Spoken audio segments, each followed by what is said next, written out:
mga katrending, welcome back to ZK Trend. Robby Domingo, tinipinsahan muli si Bel Mariano.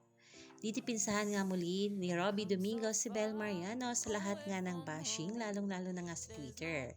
Sinagot ni Robby Domingo ang post nga ng isang account sa X na ayon nga dito, "Why do you think Robby Domingo invited Bel Mariano to his wedding but not his reception? Yet he pretends to be pro #DonBel. Let that marinate." Ang naturang post na ito ay sinagot nga ni Robby Domingo na ayon nga dito sa kanya, "She was there and she was beautiful. Let this marinate. FYI, she stayed until around 1 a.m.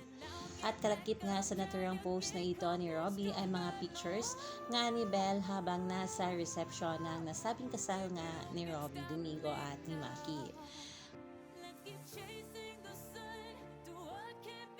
Marami nga ng mga bubblies ang nagpapasalamat. Sa muli ay dinipinsahan nga ni Robby ang ating Bel Mariano. Ayon nga dito sa ilang komento ng mga hula, "Thanks for protecting a girl, Kuya Robs.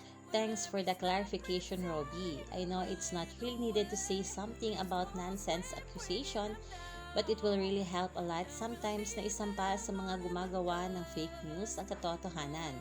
Kasi sumusobra na. That kind of misinformation doesn't deserve a single attention. But thank you for always debunking this noise with your clarifications on what really happened. Hi, grabe, it has been debunked so many times pero di pa rin sila tumitigil." At ang naturang post na ito ng We Love the Tea ay deleted na nga sa kanyang X account. Ngunit nagpost na naman ito makaraan ng ilang minuto at iniba nga ang kanilang statement. At narito pa nga ang ilang pagpapasalamat nga ng mga bubblies sa naturang pagdepensa ni Robby sa ating Bel.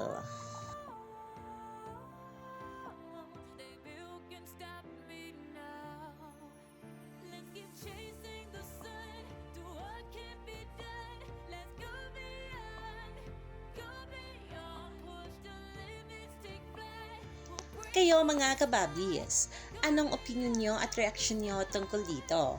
I-comment na. Hanggang dito na lang, maraming salamat sa inyong patuloy na panonood.